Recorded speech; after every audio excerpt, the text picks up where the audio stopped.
Max Singer, thanks for offering an interview to VOA Persian today. Happy to be with you. So I'd like to start with the Iran nuclear deal. What does Israel think of President Trump's latest decision to continue waiving energy sanctions against Iran for one more 4-month period unless certain conditions are met? I don't want to try to speak for the Israeli government, and also that's sort of a diplomatic timing detail. That the real questions are, how does the United States and Israel work to prevent Iran from getting nuclear weapons?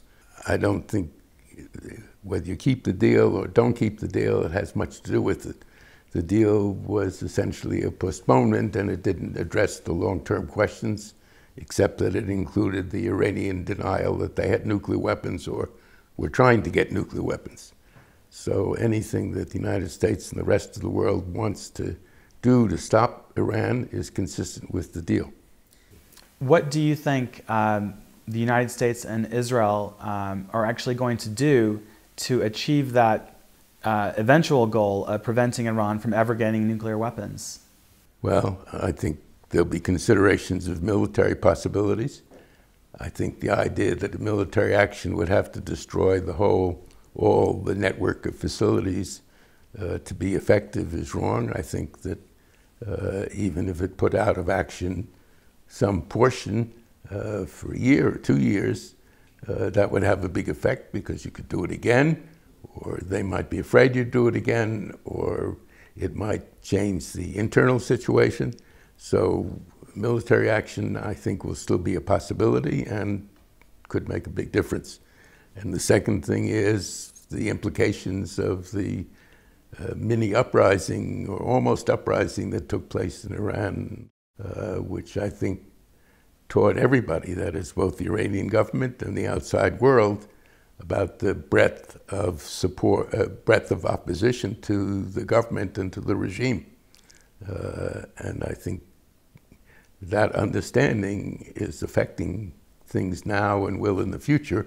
Where it will go, it can't take for sure, but it seems to me that encouraging that kind of thing within appropriate limits ought to be part of both the U.S. and Israeli policy. And what do you think that more active U.S.-Israeli support for opposition protests, activists in Iran, what do you think that could, what do you think the impact could be on the nuclear deal? Well, if the regime is changed, the whole question of the deal goes away. First of all, we have to see whether the new regime, which would, I think, be very much opposed to the current religious regime, how they might decide to go ahead with nuclear weapons program. I think probably on a much slower basis, and also they would be much less dangerous because the current regime is actively supporting terrorists now, and a regime which very much stayed away from terrorists and wasn't revolutionary in the world would be a very different thing. I mean, Pakistan would be certainly more dangerous than that. You talked a moment ago about how you believe that military action, even if it doesn't take out all of the Iranian program, could still be effective. How much appetite do you think there is in Israel and in the United States for such action? Zero. Nobody wants to do it. But on the other hand, nobody wants the revolutionary regime in Iran to have nuclear weapons. So it would only be done at a very last chance basis. And what happens with North Korea may play on people's understandings and expectations in Iran. Can I just follow up on that point about North Korea? How do you think the North Korean nuclear program and its wave of missile tests and nuclear tests is affecting the Iranian situation? I don't know, that's too complicated.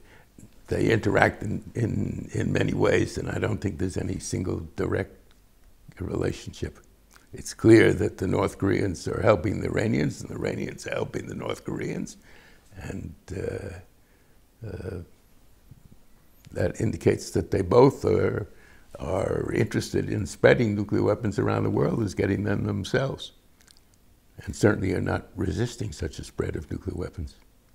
In terms of U.S. and Israeli policy on Iran going forward, what differences do you see in the approaches of the two administrations, the Trump administration and the Netanyahu administration?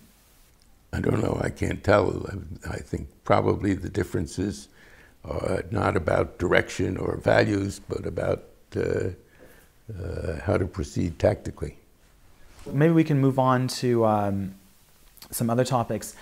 In a recent piece, you wrote about what you think are the prospects for an Israeli-Palestinian peace deal going forward, and actually you wrote that you don't see such a possibility and that you think the status quo will remain for some time.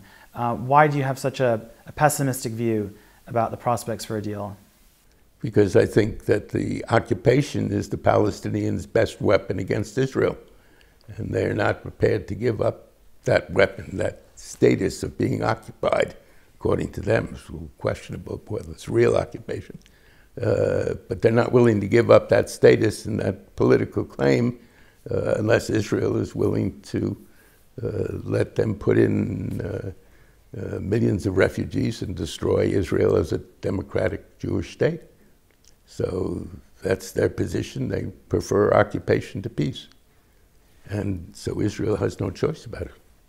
Well, the Palestinian president officially has said for years that they just want to return to the 1967 lines with East Jerusalem as their capital, that being their goal. How would you respond to that official position of theirs, that this is what they want, rather than just wanting endless occupation, as you argue?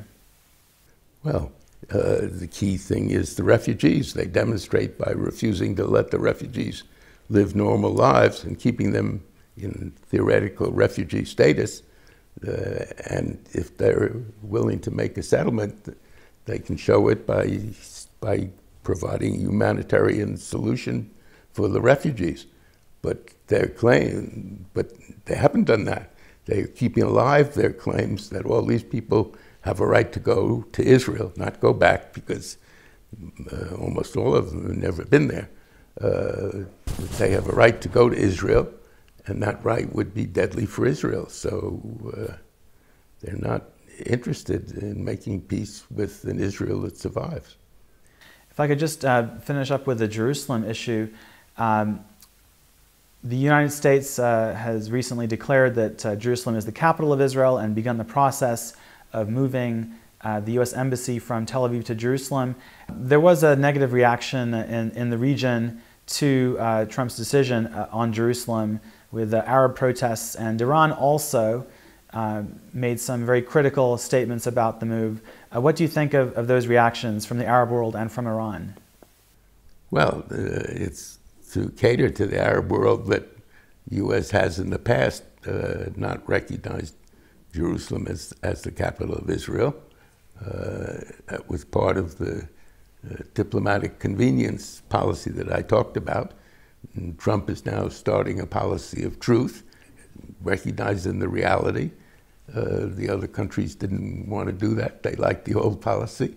Trump is, I think, going to force them to gradually move to recognize the truth in thinking about the Middle East. How worried do you think Israel is about some of these very critical reactions from the neighborhood to the Jerusalem move? Well, I think Israel would like it if people were more realistic and understanding, but I think we've gotten used to the diplomatic environment, which is very anti-Israel and very unrealistic. So we don't like it, but we can't decide how the rest of the world is going to act.